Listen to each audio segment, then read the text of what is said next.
I'm going to go ahead and call this meeting to order at 7 p.m. Let's start with the Pledge of Allegiance. I pledge allegiance to the flag of the United States of America and to the republic for which it stands, one nation, under God, indivisible, with liberty and justice for all.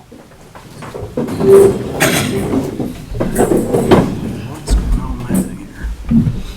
All right, let's move along to the approval of the agenda. Can I get a motion to approve the agenda? I'll make that motion. Nick, can I get a second? I'll second Len? that. The only thing I want to say is that we will need an executive session at the end of the meeting Okay. for evaluation of personnel. Okay. I think you can probably say that's me. I think that's Yeah, that's him. reasonable to say in public. Okay. So we will change executive session from if required to required. There you go. That was easy. Any other changes? Hearing none, all in favor? That would be unanimous. Public input and announcements. I'm not aware of any. Nope, and I don't see any public in the room. We do have some public online, if anybody wanted to comment. Seeing none, we will move along. Approval of minutes from August 23rd, 2023. And that's a typo, because that's tonight. Yeah, as I was reading that, as I'm reading it, going, that doesn't make sense. Yeah, that should be the, our, what was the date on that one? I gotta go August. 16th, was it 16th? calendar. We pulled the materials up. Last week. Had to be It the would 9th. have been 9th. Oh, the 9th, okay. All right, so changing that to approval of minutes from August 9th, 2023. Do I have a motion to approve the minutes? Sure. Len, do I have a second? Right here. All right, Paul? Is there any concerns, changes, questions?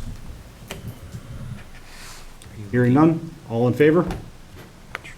I'm gonna abstain. I wasn't here. All right, so one abstention and the rest are yeas.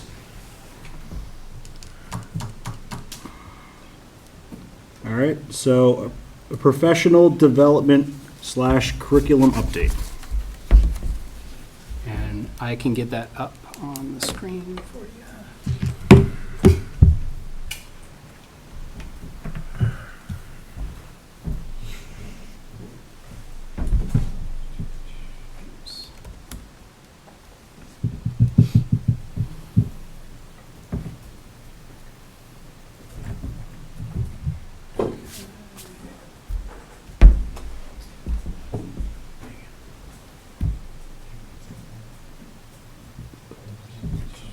Sorry, folks, getting that going now.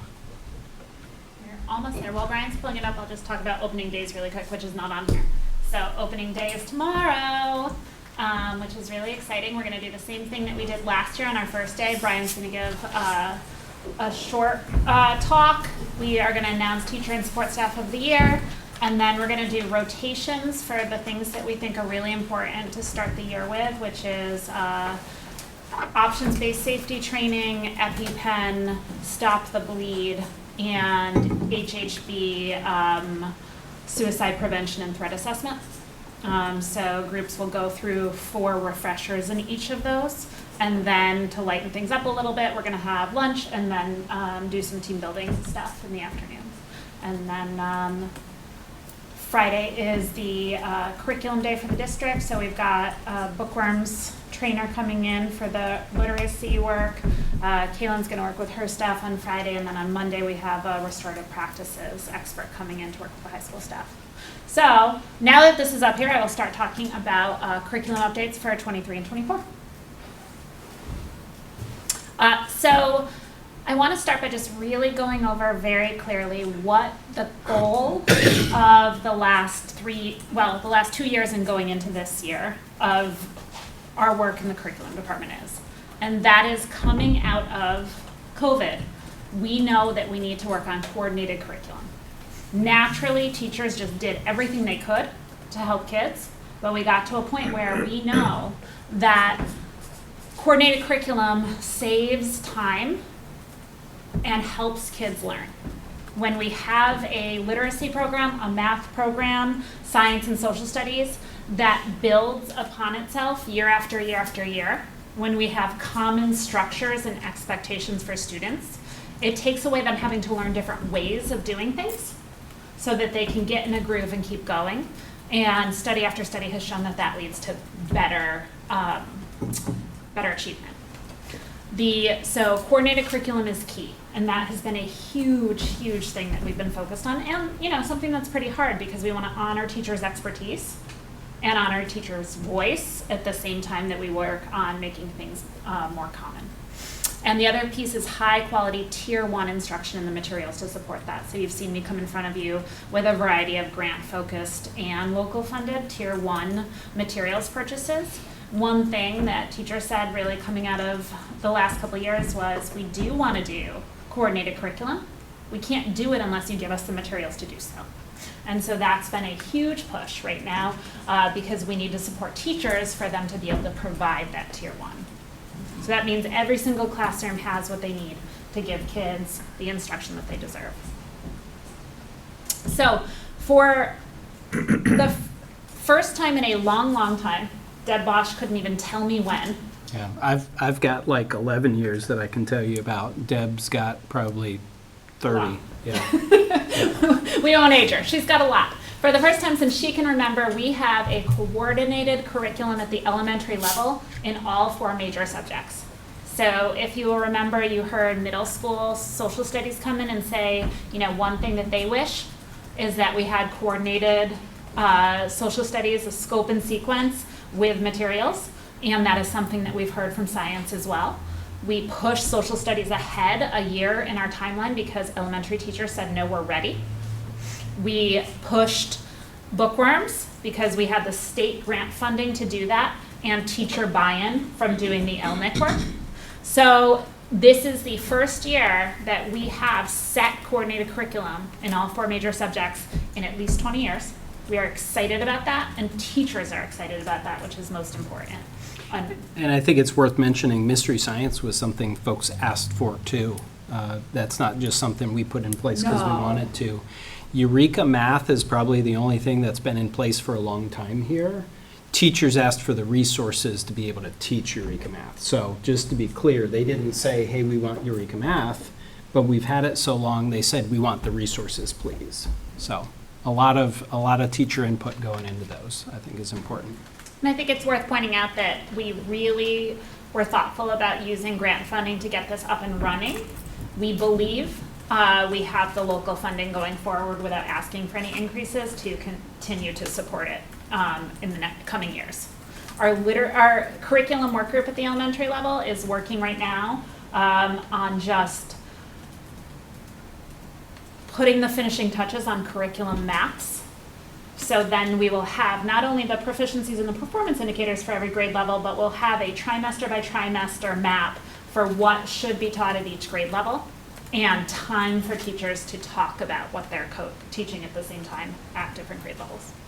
But I do want to point out that this is part of the materials, so that is a live link if you want to ever look at those exact materials, because we do also believe that clarity and openness of what we're teaching is a really key important piece for our community. And that'll be in the minutes. So if you look at the minutes posted online, you'll be able to access that.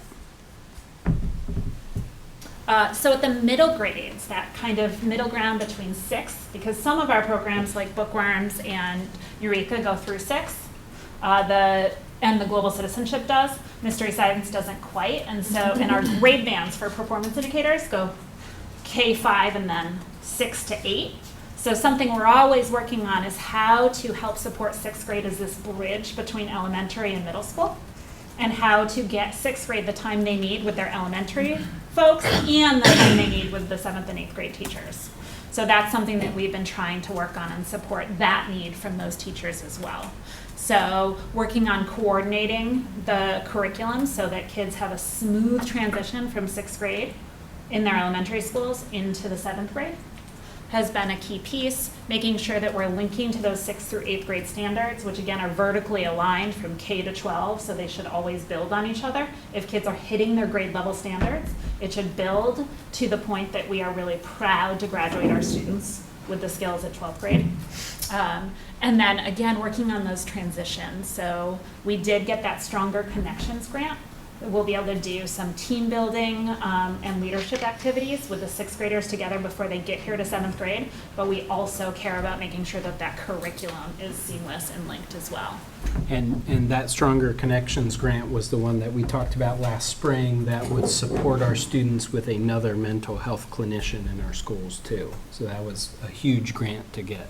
We want to make sure we're being developmentally appropriate, but we're also getting them ready for high school. So for example, we have a course of studies for the high school that lists every single course with a linked syllabus into it. And I'm going to talk about that in a little bit. But we also made sure that we had a middle school version. It's slightly more middle school friendly, but we want to get them ready for those high expectations as well. So high school, again, we do think that when it comes to curriculum, transparency and high quality are two very important things. So last year was the first year we requested that teachers present syllabi using a common template to all caregivers and students so that students were able to get the same information in the same way from all of their teachers. This year, everyone was able to create those over the summer, and so in this course of studies, there is a live linked syllabus for every single course at the high school, except for a couple science classes that we don't have a teacher for yet. But that's because we don't have a teacher yet. But otherwise, so a parent can look through, if they're helping their kid decide on what they want to do, can look through all of those syllabi, which, you know, I just want to say that I'm really proud of the teachers at the secondary level for getting all of that together. And so again, clarity as we go into year 8 of proficiency-based learning. We're always trying to do that with clarity, with understanding, but also with flexibility. So one example I could say is that last year teachers said, you know, we really, really miss final exams. We felt like that had a level of rigor to it that got lost with proficiency-based learning. So we never want to just stick to we're going to do something because we're going to do it.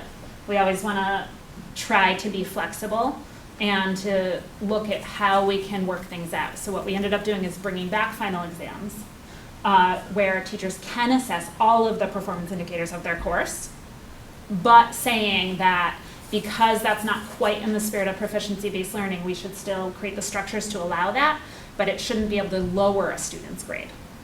The student should either keep the grade they've proved throughout the semester or get the chance to make their grade higher.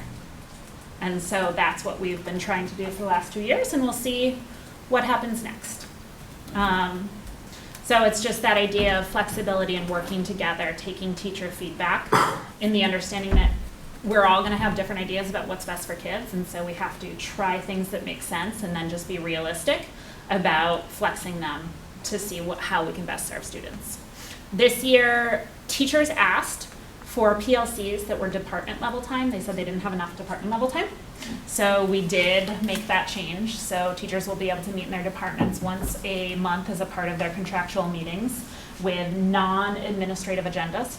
And the only request is that they look at a PDSA cycle. That means plan, do, study, act. In other words, get together as a department, think about what is a problem. So for example, the English department might say, writing for clarity is still a problem. And so then they might say, okay, what is an intervention or something, a skill we want to explicitly teach in our classrooms to try to fix that? That's the do. And then come back together and study what went well, what didn't, where is there still room for growth, or what was a great success, and keep going with that improvement cycle. And then again, connection. We know that students do better when they feel like they belong, when they feel part of a community, and when they're held to high expectations that are also high expectations with positive connection. And so we're going to continue to work on our advisory and our restorative justice programs throughout this year. And so this is just a quick look at all of the major professional development buckets that we have. It's always so hard because there's so many things teachers have to do. And there's so many things that come down the pike. And then there's the crisis things where we're like, oh gosh, we better go back and look at HHB again, or Title IX regs changed. But we also know that teachers cannot focus on 50,000 things at once and really make growth. So this is our plan. Again, this was created with teacher input from surveys from last year, and working with the union. This is our plan for foci for this year.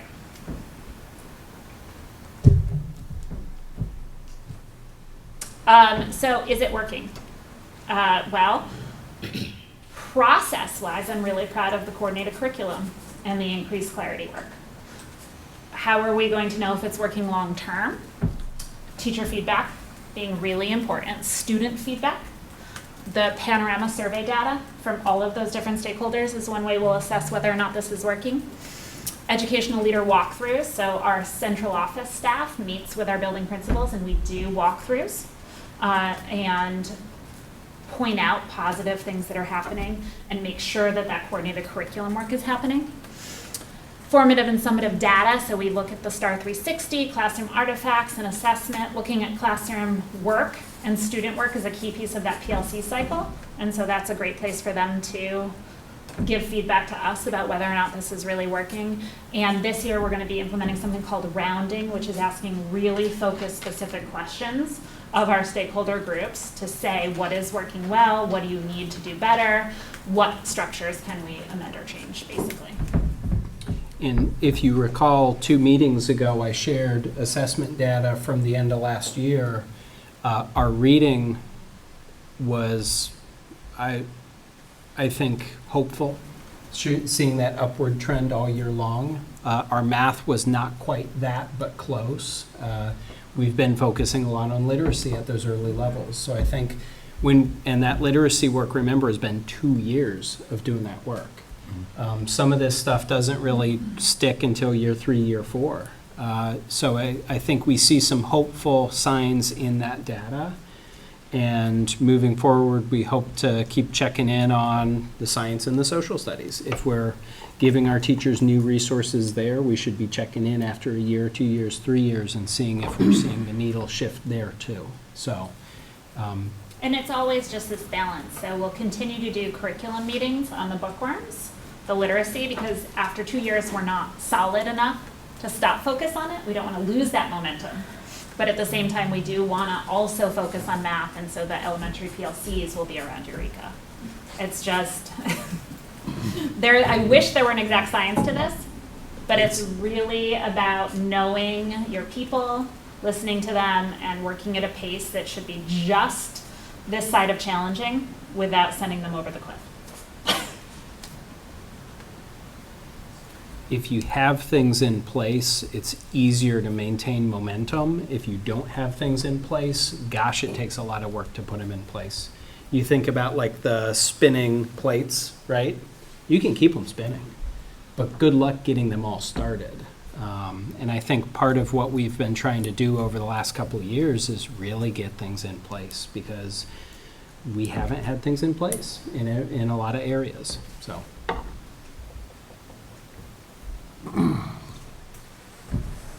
Is are all the classes going to have final exams, or is it just certain departments that are having final exams? So at the high school level, it is the choice of the educator.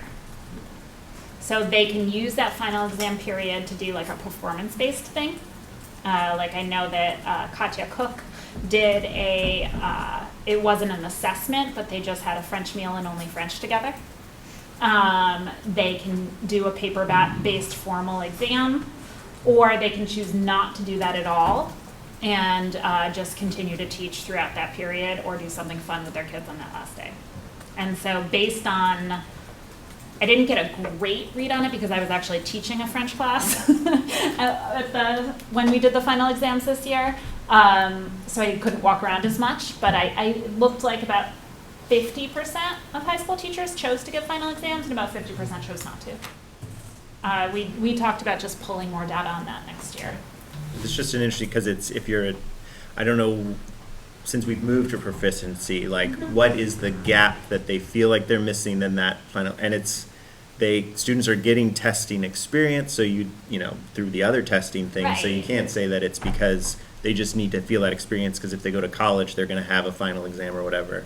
I feel like that pressure is still the same, so I was just wondering if there is like what the missing piece is that they feel like they need to have that final exam. So it was this idea of like the entire course being assessed at the end Yeah. that they felt like they were missing. Yeah. What we wanted to do is take away that, like that high stakes stress Yeah. for kids right now by saying you can raise your grade, Yeah, but not lower it. Because we still obviously want to encourage them to study and do their best at that. Right. But And I think there's a lot of value in, we don't just do something once. It's going to come back up. So here we are at the end of the course, it's all coming back up again. And when we talk about proficiency, we want to be very careful that it's not just, oh, you test it out, you're done. You did it once.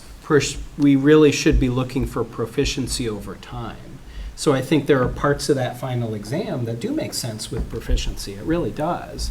But the idea of it being high stakes, one big test, you've got to sit for now an hour and a half, and good luck. This is, you know, you either make it or you don't. I think that's contrary to proficiency based. Because if a student has a portfolio and a body of evidence that they can do the work, then why would the exam erase all of that? So I think good parts of it, bad parts of it, and as Jody was saying before, a lot of this work in proficiency-based education, because there's no manual, there's no handbook. We're figuring it out. It's got to be a conversation with our teachers. Hey, let's try this. Did it work? What worked? What didn't? And if we're not having those conversations, we're not making progress. and what teachers were saying, like the habit that they felt they wanted to work on more was this idea of resiliency and grit. And so that was one way they thought maybe, right? And so we're going to look at that. We also talked about grading, about, you know, we are keeping the 0.4 scale, which is standard in Vermont public schools, but we talked a little bit about how we actually do assess grades out to the 100th point. And so there is, you know, because one of the arguments was, what about students who are really vying for those top places? It is still highly competitive in those ways. We still right? have class rank. There's still Right. the number one. Yeah. So we want to do best practice. We also just want to know that no system is perfect, and at the end of the day, high quality, enthusiastic instruction with educators that you connect with is the goal.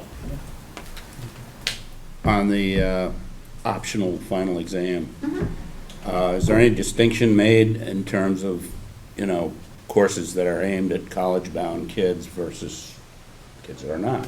Yeah, so we do offer a pile of AP courses. Those have the AP exam, which is high stakes. You can only Okay. take it once. And then I would say that final exams are more likely to occur in our honors classes in the traditional sense of a final exam than in other classes. I would also say, so in that presentation where I did write clarity is a link right there to all of these questions around PBL that educators at the middle and high school level have brought to us in the last couple of years. And these are all of the places where Kaylin and I really sat down and went through, like, where is the line? Where can we be flexible? Why, if we are going to stick with something, here's our reasoning behind it. And so that's an interesting document if you're ever kind of curious about where we are with proficiency-based learning at the secondary level. So I just want to celebrate successes. Len, did you Oh, want sorry. to jump No, in? no, that's okay, go ahead. We're in year 3 of that ELNIC work, that early literacy work with national experts that is grant funded by the state. That's going great. Year 2 of leadership team, deciding on an area we need to grow in together and working on it. So last year we focused on Danielson and supervision evaluation all year. We watched videos of teachers teaching and then talked about how we would assess them for growth or success. And if any of you were on negotiations committee, that was something that teachers, I think, brought up a lot in negotiations and have talked with us about. we want our administrators to be very skilled at evaluation. And Danielson was what we all could agree on. We actually did a joint training going back to not this past year, but right at the end of the year before, we did a joint training with union members, teachers, admin, and then we did spend the whole year. That was our focus. So I think good to note that that wasn't just our choice. We were hearing from really union specifically that they wanted us to dive into And that. we want to hear from the union and teachers what they Absolutely. want us to improve on, and then we want to dive into that with integrity in a sustained way. So this year, we're focused on positive behavioral interventions and restorative practices as an LT. Again, something that we're hearing from teachers, like behaviors feel rough right now. And so we want to be leaders in trying new things and diving deep into the learning. And before we never want to say, do as I say, not as I do, is the point of our leadership team. We're in year 2 of that panorama survey data, and so that, it takes kind of 2 years to get a body of beginning data. I'm excited about that. And this year, our central office team has decided that we're going to focus on recognizing hard work as our central office goal for the year, that we're really going to spend the year giving specific feedback to our educators and staff members that we see doing great stuff. That's all I got. Hopefully it wasn't too much. Then, You didn't have to wait too long, though. And I have a couple of questions. When you talk about tier 1, yeah. what oh, does yeah. that mean? Thank you. I should have said that. So we look at an MTS system when we're talking about instruction. Yep. And so an MTS system, it looks like a triangle. Tier 1 is the bottom. Tier 1 means the instruction everyone in the classroom is getting all the time. Everybody at once. Tier 2 is the next tier up, and so if you think about a triangle, it's a little less of people need it. And that's anybody who needs extra. So Brian's not quite understanding what Happens a I'm lot. trying to teach. So I'm not just going to repeat it the same way again. I'm going to try to give him a different way of learning it. So like if he's just not getting it with the dice game for addition, I might give him some number blocks to kind of physically try it again. Bruce got it 5 minutes ago and is kind of bored. I'm going to think of an enrichment activity for Bruce, and so I might hand him 4 more dice. So that idea of tier 2 is giving extra for everyone to have what they need. Tier 3 is highly specialized. So that is usually students who might have an individualized education plan, or through EST, it's been shown that they need something really specific that might be pulling them out of the classroom for specialized instruction or bringing somebody specialized into them. Our interventionists, absolutely. Yeah. Um, But we think like in any system, it doesn't matter what extra stuff you have if you don't have high quality at the basics, right? Okay. Are we doing any kind of writing across the curriculum Yeah. so that, social studies, science, math Yep. are all doing that? So the Bookworms curriculum has a more specific writing program that is more scaffolded than any ELA program we have had in the last 20 years. Yep. And that runs all the way through 8th grade. So that is the primary place we're addressing our massive needs in writing. The secondary place I will say is that the TCI, the social studies curriculum that you guys approved, has a journaling component to it. And that is why that was the number one thing that the educators that voted on which program, they said, this is perfect to go along with our writing goals. And then the third thing that I will say is in those curriculum meetings once a month, Deborah and I are setting those up, so bringing writing samples from Bookworms once we get rolling, giving them 2 months to really get rolling, bringing writing samples to their groups and talking about how that's going is going to be that primary focus. And so, eventually. Eventually, yep. No. My question basically surrounds, as a social studies teacher, I'm looking at writing from the same perspective as the English teacher is, and as a science teacher is. and we all agree, this is good writing, this is not. You know? I mean, Yeah. you're doing that, right? Yeah, we're not focused on that right now. Okay. I will Because say. you're talking more high school and you're talking more elementary, where we do have a lot of across the curriculum. At the elementary At level? the elementary level, yeah, built Okay. into those programs. But I will say, so 7 years ago now, the secondary PLC was around Ron Berger's work on writing in every single subject area. Yeah. And we did do a focus on that. And I think that that was good. At the same time, I would just strongly argue that right now we need to get back to content because of where we are right now. And not that writing across isn't important. No, I hear you. But like, if we look at where we need to go right now at this point, it's relationships and content and getting all of that set up and then working on that cross-curricular focus. Okay. I'm sorry. No, don't be sorry, give me more. How are we measuring student achievement? I mean, I know we're talking local assessments, Yep. and we're talking SBAC 360 or whatever it is. I mean, as a board member, having to deal with the community, and they say, okay, you know, you want us to spend more money or whatever, and I take that back. But my point is, show me the success. Right.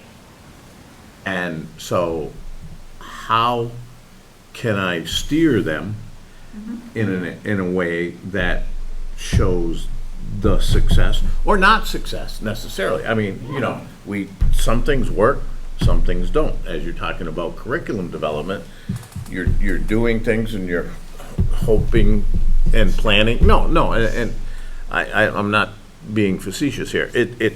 It's a process. So sometimes it works, sometimes it doesn't, and you have to adjust.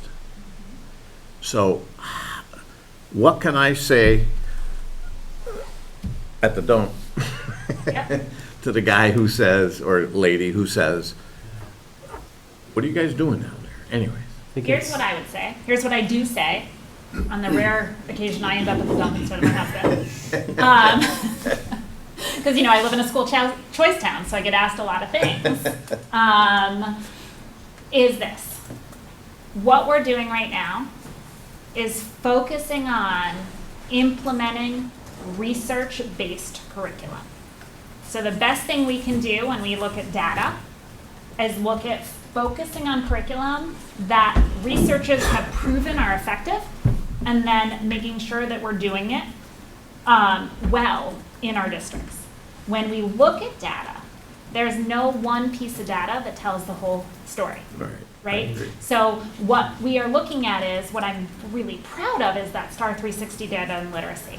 Because if you remember, coming out of a COVID-19 pandemic, where you're like, whoa, reading, right? And so I'm so proud of those numbers going up, because that was hard fought.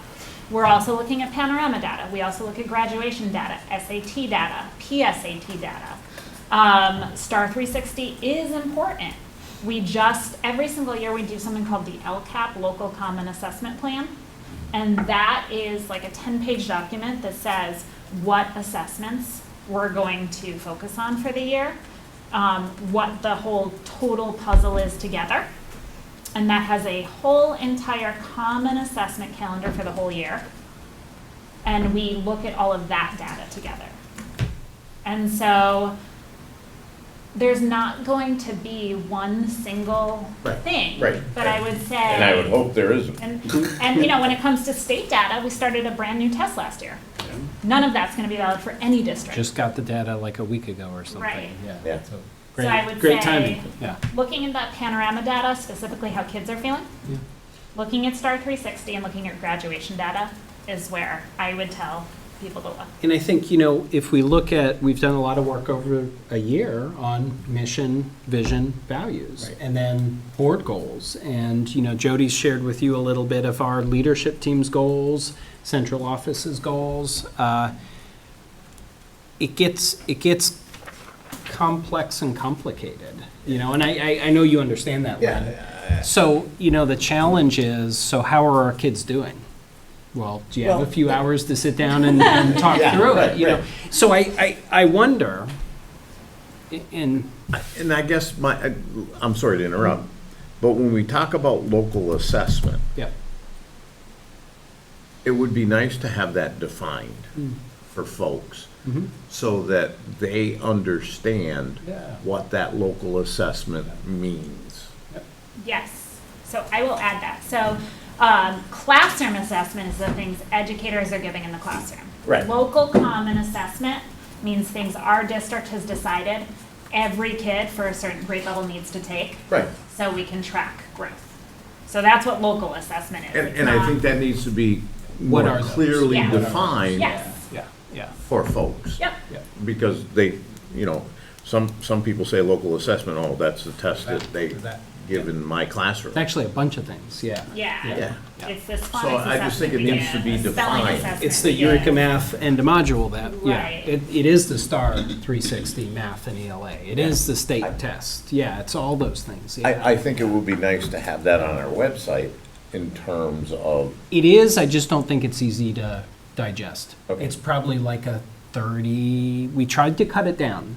We did a lot of work about a year ago to make it more readable, I think. Yeah. But it's still like a 20-page document, Yeah. We can try and. But we'll put it back on the curriculum page. Yeah, and what if we try to come up with like a one-page one and we just share that with the board next board meeting?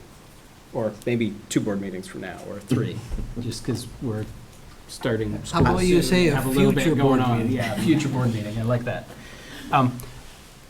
The end of my thought, Len, is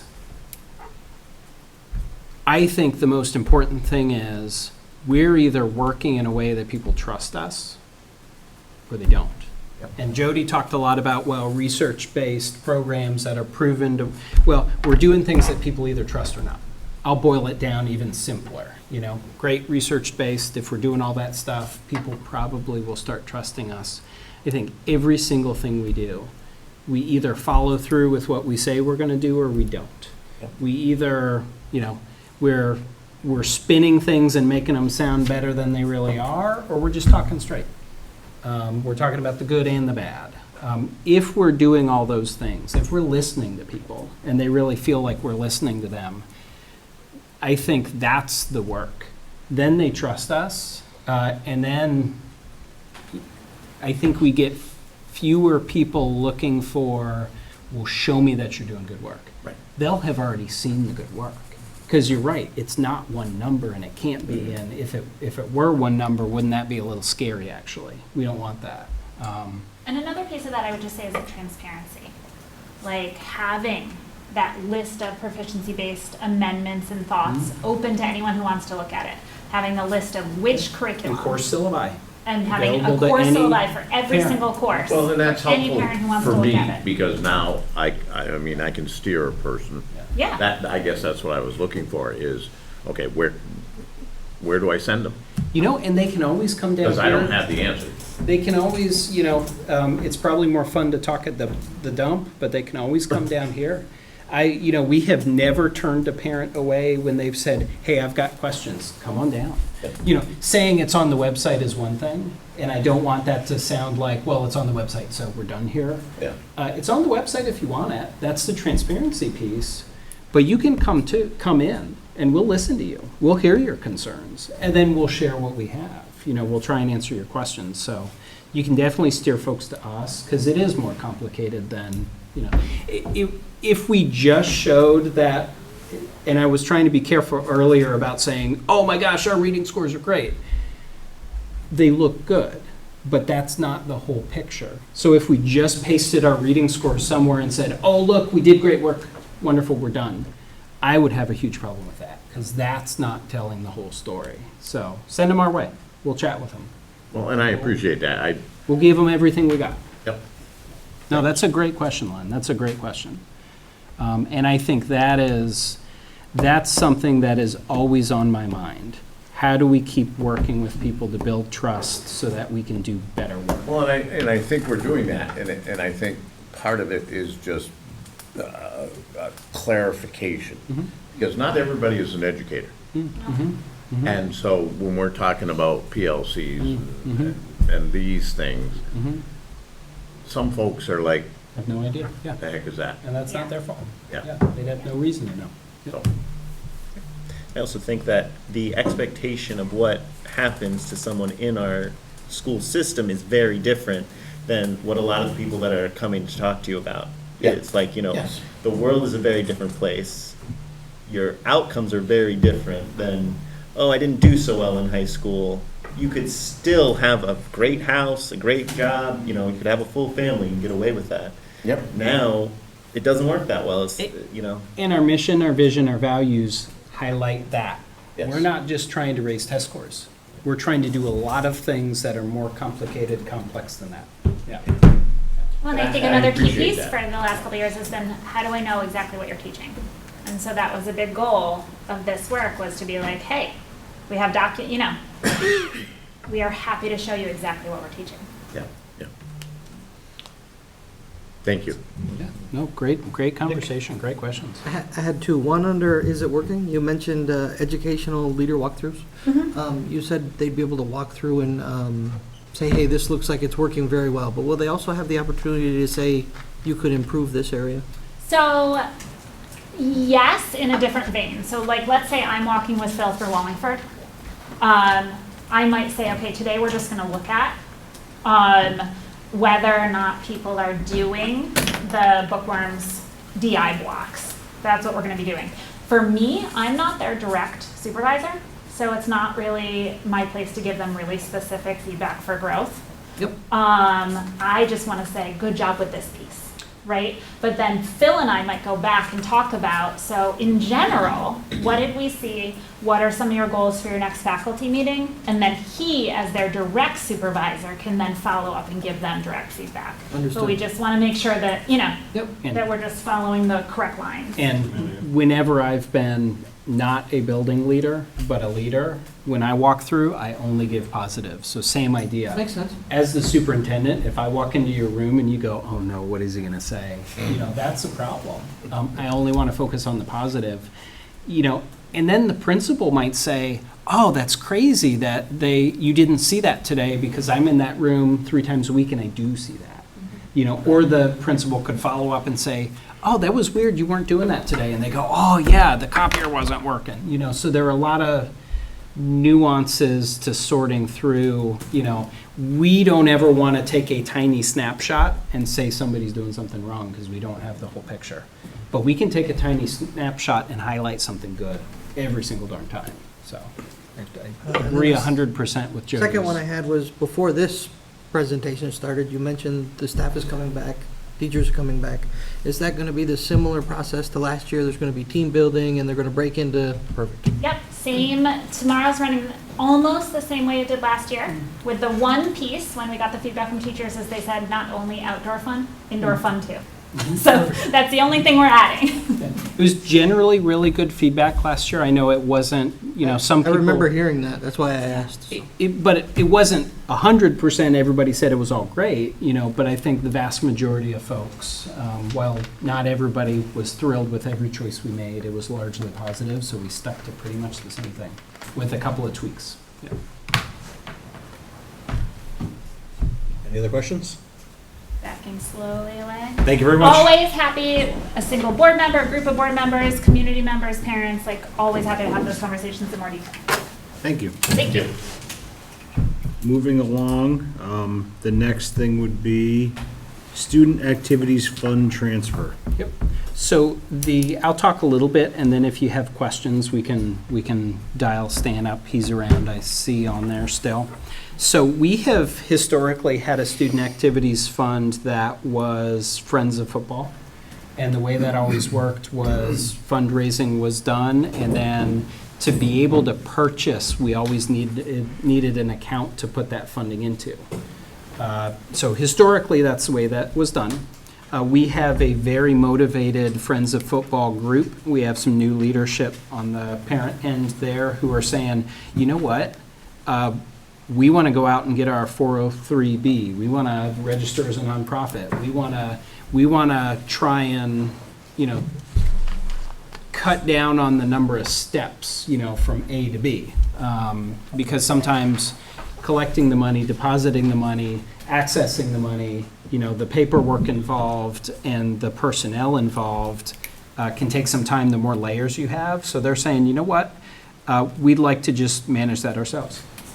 So we had a couple of conversations internally to say like, hey, can we do that? Could we release these funds? Is there anything that our auditors would be frustrated with there? Well, this was fundraised money. This was not taxpayer dollars. This was completely fundraised money.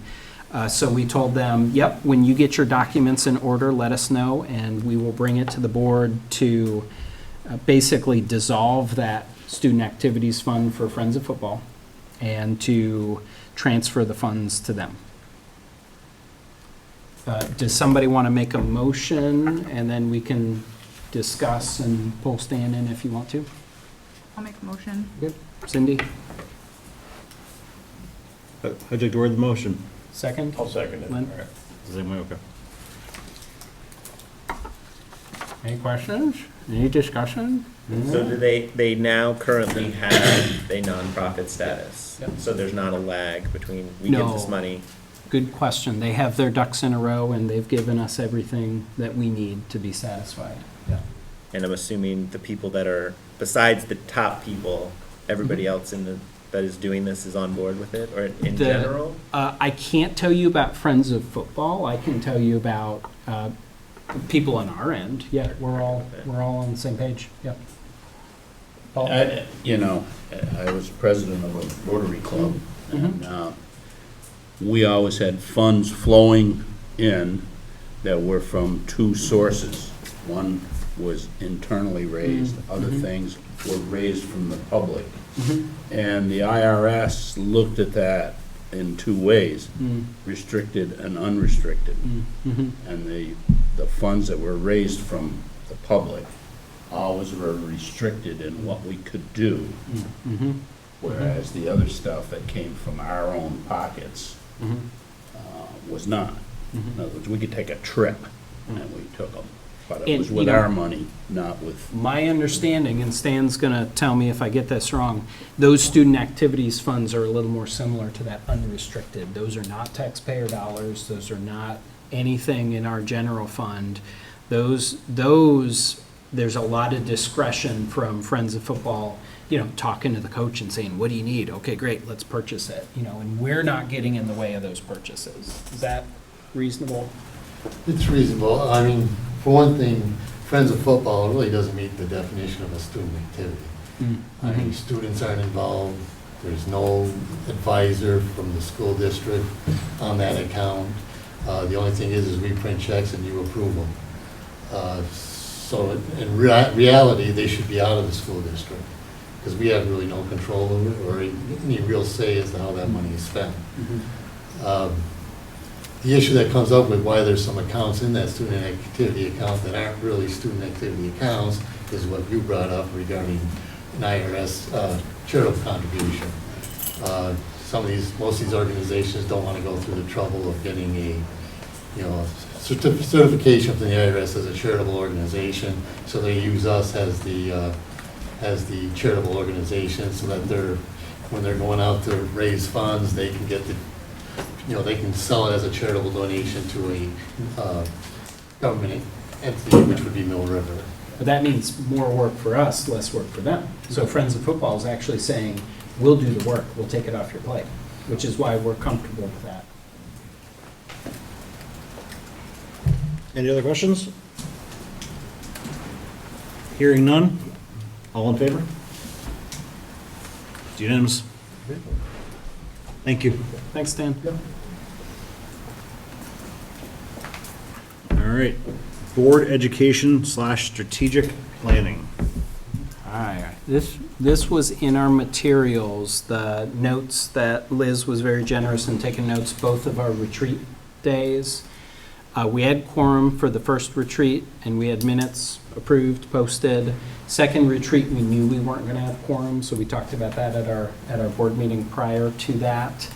We talked about still meeting and having a discussion, but not doing any board business or taking any action. So we've provided those notes that Liz took, and that is number 8, draft board goals.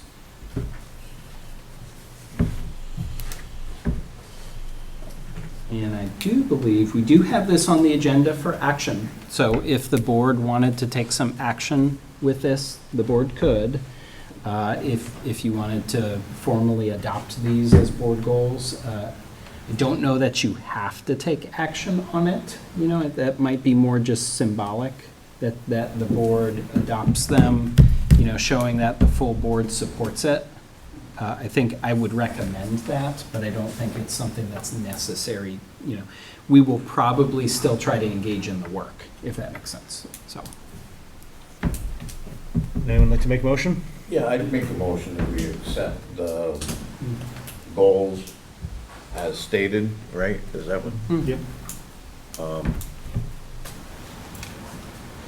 Do I have a second? Second. Any questions, comments, concerns, discussions, anything? I just want to say that I think it was, that Saturday was a great opportunity. We did a lot of chewing.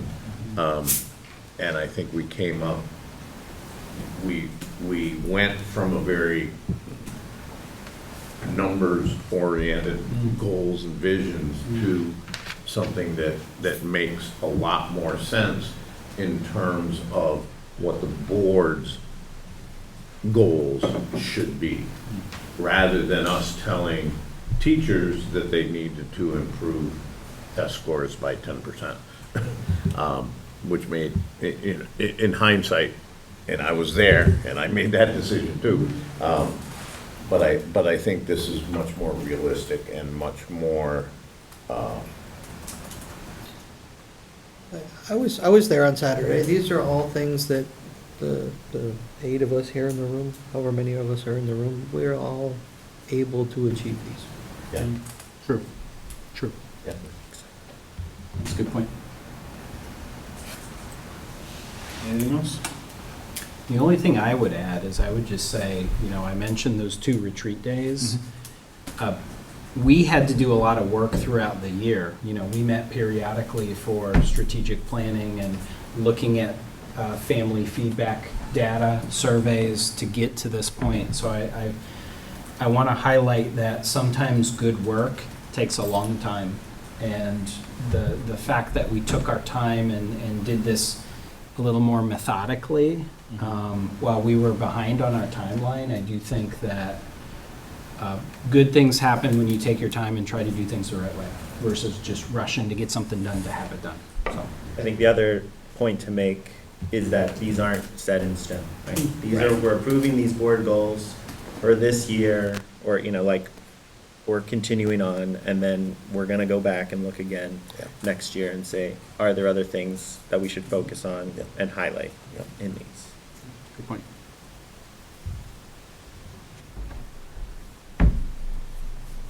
Nothing else? Hearing none, all in favor? It's unanimous. Oh, good.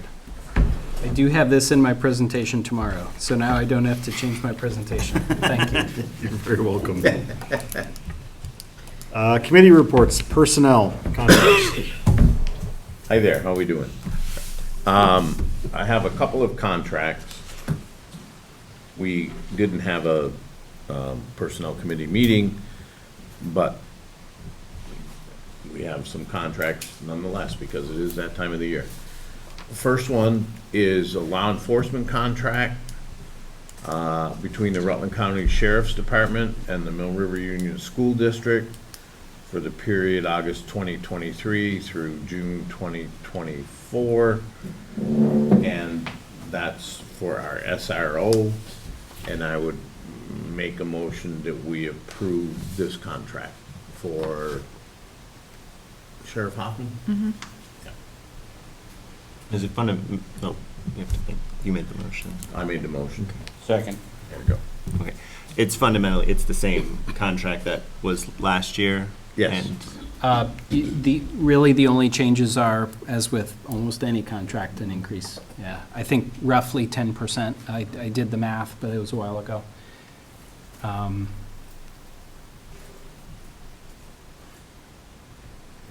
do have one question. Yep. And it's just a minor question. For accounting purposes, how does it figured out the hourly rate if he's, providing law enforcement versus bus driving versus the various hats that he wears? We track those hours and we pay him for his bus hours. Okay. They bill us for his other hours. Okay, if that makes I wasn't sense. sure Yeah, how it was all that's- figured out. That's a great question. Okay, perfect.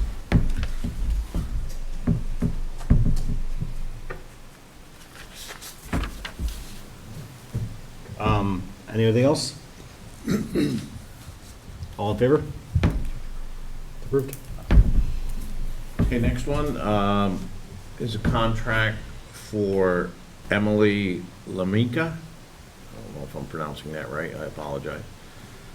Yeah, Coral might jump in and tell you. I don't know. As 1.0 full-time equivalency educational support staff, and I would make that a motion. second it. Anyone have any questions? Location. Mill River. Anything else? All in favor? Unanimous. Okay, one more.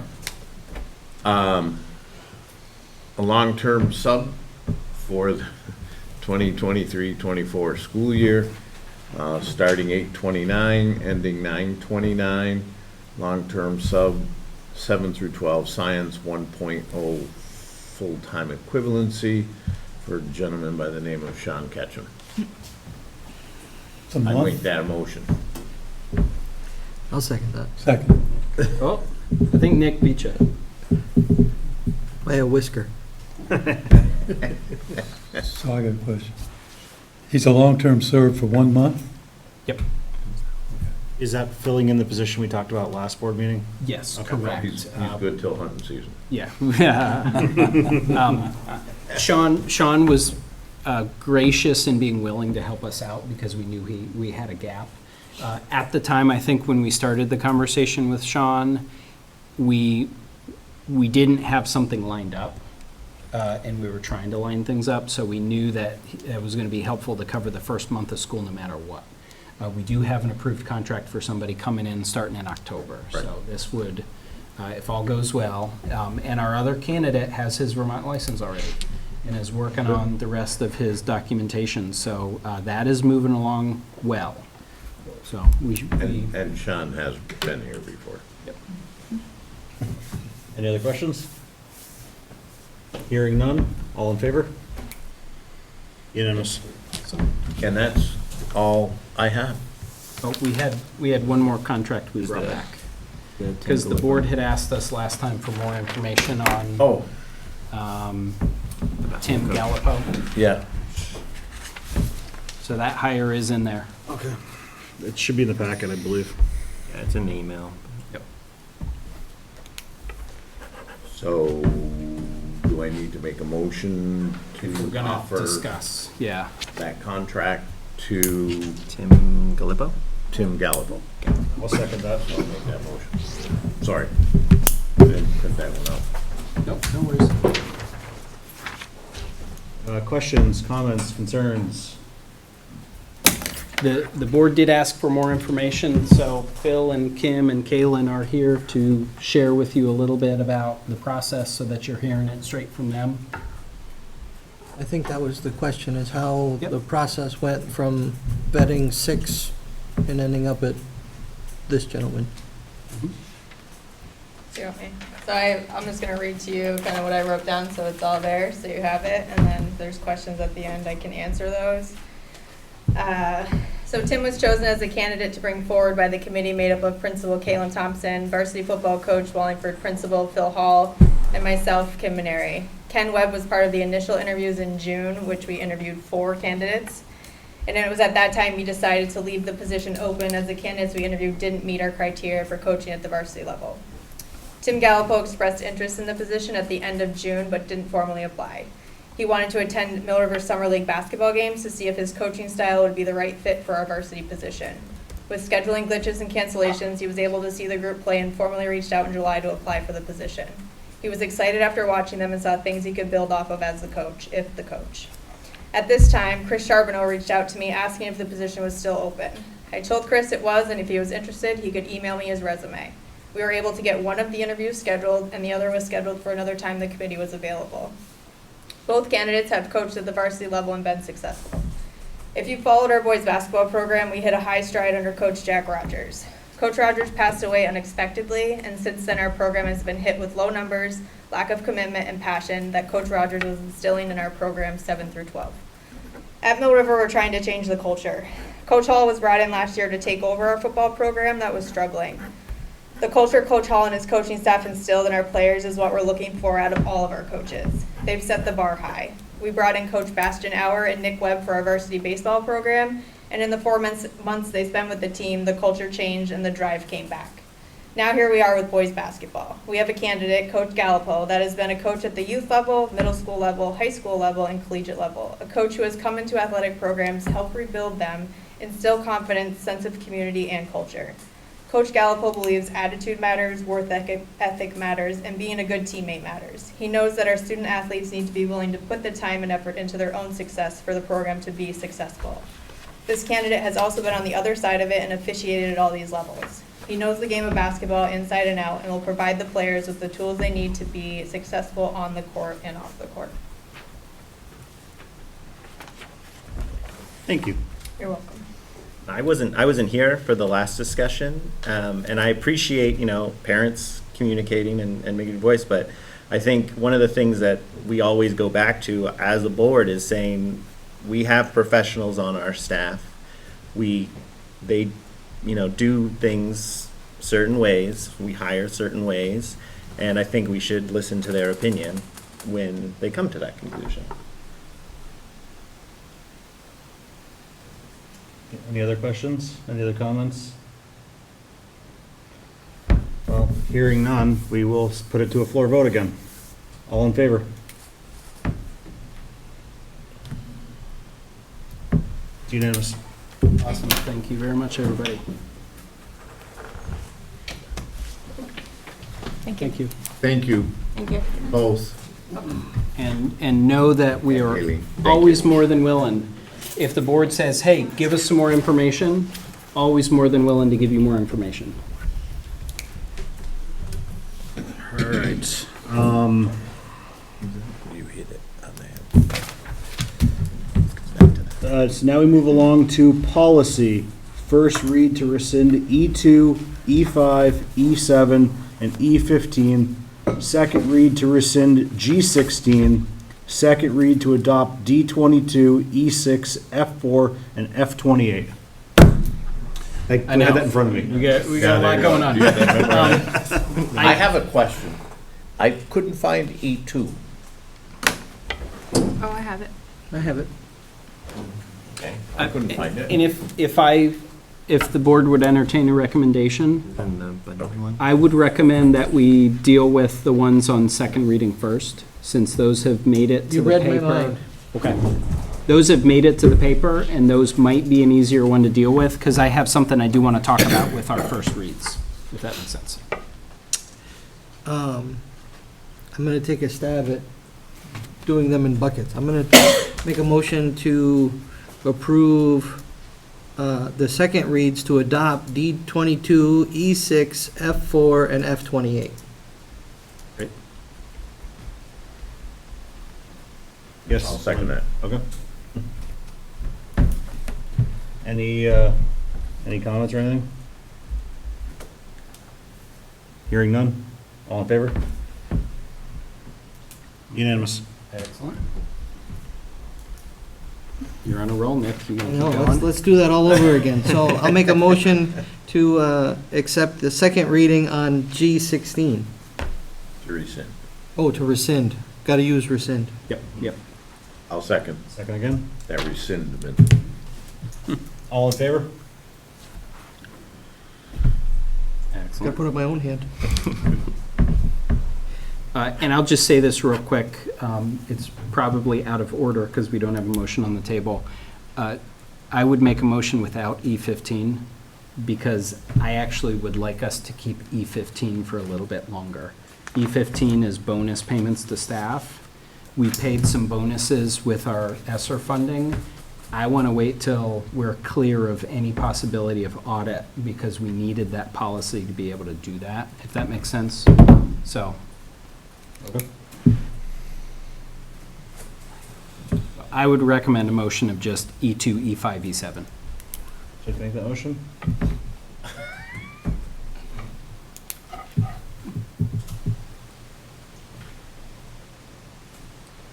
Nick, you want to make that motion again? Want to keep going? Well, now I'm torn because it's only an audit problem? Well, and I'll, total transparency, there's no money anywhere to give anybody a bonus anytime soon. That's not a conversation. It's just, we were told in order to spend our funding that way, Yep. under the grant, we better have a policy. Correct. So we adopted a policy. But if the policy was in effect when the bonuses were Yeah. given, Yeah. I mean, that's, Stan and I put our heads together and we talked through it, and we were both, we would feel far more comfortable if we just rescinded it after the audit, if there were an audit. And that grant is actually still open for another year, if that makes sense, you know. And if we were to pay a bonus, doesn't the policy say that we have to bring it to the board? Doesn't it have Yes. to be Yes, board it does. approved? So it wouldn't be, you know, there's nothing that could happen without the board being aware of it. No under the table. Yeah. I'm not angling for a bonus, trust me. Not. How come? A very successful person one time said, "Mo money, mo problems." Yeah. And I subscribe to that in a large way. I'll make a motion to, Oh, do you- Just one other thing that I think, Brian, we were discussing that, maybe just put off the motion on that one. We have our audit starting the first week of September. we just, oh, yeah. So it I might can- not be I too can incredibly put that long. question to our auditors, in the first week Yeah. of September, see what they say, whatever their opinion on is, whether or not we could close that policy out. Oh, I good. forgot that. And our auditors might say, "Oh, you're fine, don't worry about it." oh, good. So it may only be a month. Maybe. Thank you for that, Stan. I So I'll make a forgot motion for first read to rescind for E2, E5, and E E7. Second. any questions or comments? Hearing none, all in favor? Unanimous. that. Excellent, thank you. No problem. I believe, I think we got, because we're in this pattern where we have to get things submitted to the Herald before the meeting in order to deal with them at our next meeting, because the Herald changed their timelines. I think we've snuck those in so that we can do second read at our next meeting, Okay. if that makes sense. So we'll put those on our agenda. Because it was on the agenda, should we officially table E15? I think that's a good idea. I'll second that. I think that's a good idea. I just think to make it official. Yes, get it in our minutes and it'll be clear that way. So we'll table the first read of E15? Yeah, Okay. Sounded like an excellent motion. Is so vote on that. tabling a normal motion? I don't know that off the top of my head. I wouldn't think so, If it's, but if I can vote if everyone's more comfortable it's that got way. different requirements. Well, would we just say we don't want to have a first reading of it? I don't know. Let's make a motion to table it, so we're all set. Let's do that. Okay. I would make that motion. A second? Yeah. Second. All in favor? All Was right. that was Len and who?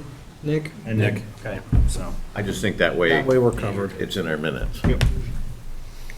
Okay, thank you. No problem. All right, so moving along to buildings and grounds. We have not had a meeting since the last board meeting. Our next meeting scheduled for the first week of October. Wow. Let's see, because we wanted to give Tim a little bit of time to get the schools up and running before we met again. Can I just, sorry Sure. to interrupt, throw something in, fun? The only difference in Robert's rules of a motion to table, two things. It takes precedent over any other motion, so if somebody wanted to table something, that would take precedence, and there's no discussion. Okay. So, just an interesting thing there. So the next Buildings and Grounds meeting is Tuesday, October 3rd at 5 o'clock. So we will move along to community engagement. No updates? No updates? All right, I sort of figured, but I just wanted to ask.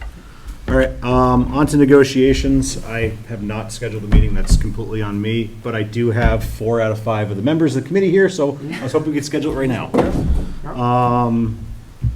I didn't know if my committee members had any time, maybe next week? Every day but Monday night. I was gonna say, I can't do Monday night. Can we do Tuesday at 5? Yeah. I can do Tuesday at 5. Who else is on this committee? Tuesday, Look up at me. 29th? I think. There's a lot. Yeah, so it'd be Okay. Len, Cindy, Josh, myself, and Sam. So is everybody good for Tuesday at 5?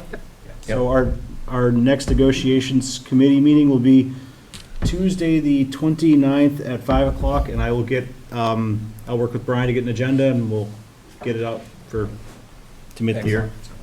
What? Here at Mill River, yep. So we will move along to finance, pay orders.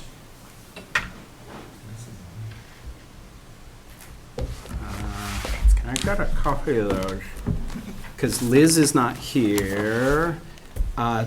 If anybody wants to do the pay orders, feel free. I don't mind doing them. Doug, do you have them? You want to do them? I got my sheet. Go for it. No, I just my sheet from the general fund and student activity stuff. You need to sign from the board chair. Okay.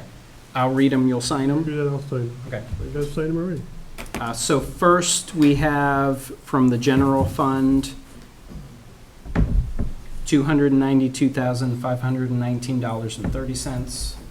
Again, from the general fund, $7,004.71, for a total FY24 of $299,524.01. No dollars being spent out of any of our student activities funds at this point in time. So I would entertain a motion from somebody to approve that as read. I'll make that motion. I'll second it. Seconded by Cindy. Any questions? Nothing? Hearing none, all in favor? Unanimous. Great. And then I've got payroll warrants. A regular payroll warrant for fiscal year '24 in the amount of $6,808.38. A regular payroll in the amount of $129,847.32. And a final regular payroll in the amount of $34,104.27 for a total of $170,759.97. I'll make a motion to approve that. Thank you. I'll second. Seconded by Cindy. All in favor? Unanimous. Okay, great.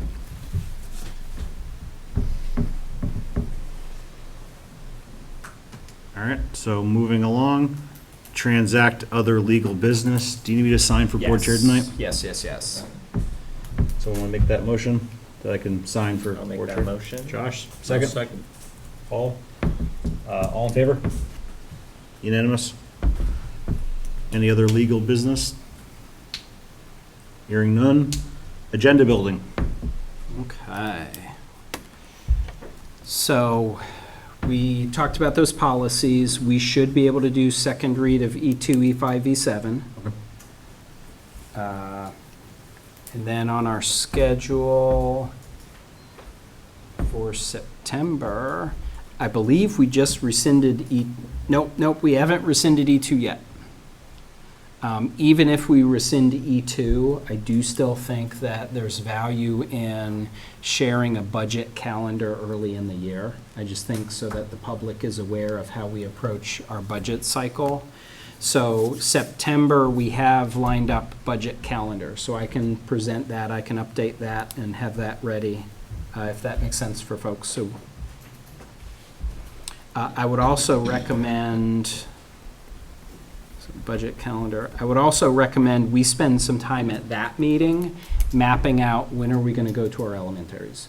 We had generally talked about, we want to avoid the really winter weather months, but I think figuring out when we want to do that makes sense.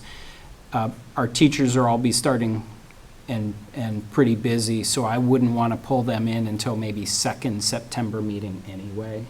So first September meeting, we can talk through when we want to schedule those, if that's okay. So I'd I put that on think the agenda. I asked this before, but just as a reminder of asking the principals and the teachers who would be presenting whether or not they want us to be at the We school talked 2 about times. that. We Okay. talked about that, and they said, sorry, Josh, asking about if we want to actually be at their schools. Yeah, because like we were doing it 2 times We versus asked 1 them time. twice, and they so we said just- 1 is great. Okay, So we that's did what I'm hear back saying. on that. Okay. Just at some point, I think we need to think about welcoming new teachers, new staff. Yeah, that's right. Let me, Is there that because there was a function last year Yeah. that some of us went to. I will talk to Deborah, who does our mentor program, and try and arrange something again like we did last year. Yeah.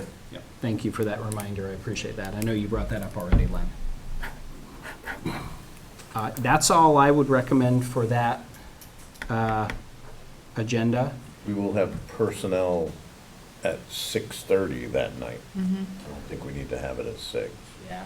If we had a contract, it would be 1, Yeah. and I don't even know that we'll have that, so.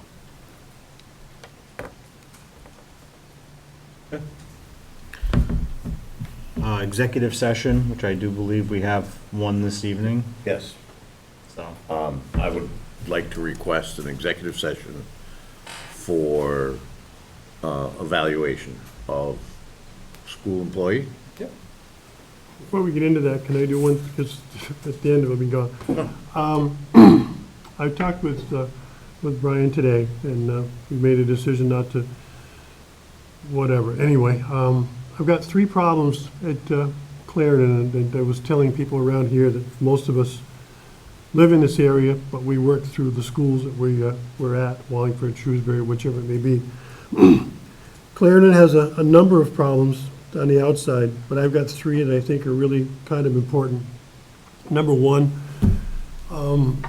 everybody knows, or should know, that we've gone to propane. At Clarendon, there are 5 tanks at the corner. If you look at the building on the left-hand side toward the back, there's 5 spots.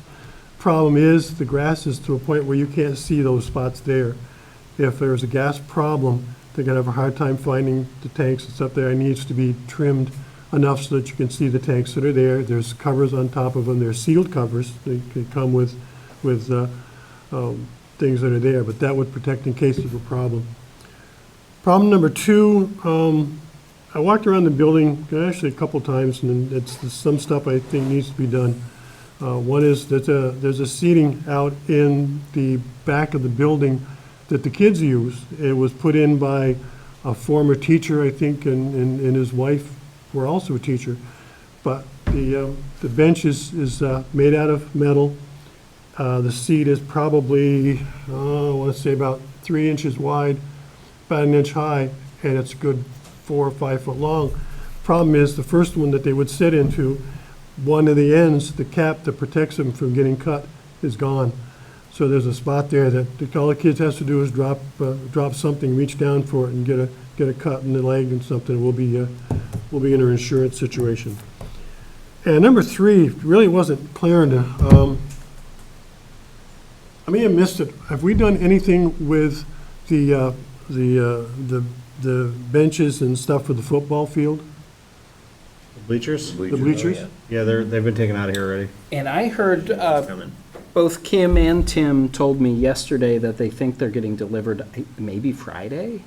So they should be here actually before students are here, which is I was great. just curious. I haven't been able to take a ride by. It's been kind of roughly the last 4 weeks, but I was curious about it. I hadn't seen the top of it, so. There are other things regarding Clarendon, but I'm pretty sure that that they'll take care of it. It's something that will make things look better in there. So I'd like to see that happen, but that may, as long as it gets to Tim, we can work. I just don't want to make him mad. He's done very good stuff. This has just got missed. Thank you. We'll make sure he gets it, for sure. Absolutely. Thank you. It's always good to have another set of eyes, so. So you were making a motion to enter into executive session. For evaluation of a district employee. I will second that motion. If nobody has any questions or anything about it, we And it will, would just be board members. just board members. All in favor? All right, it's unanimous.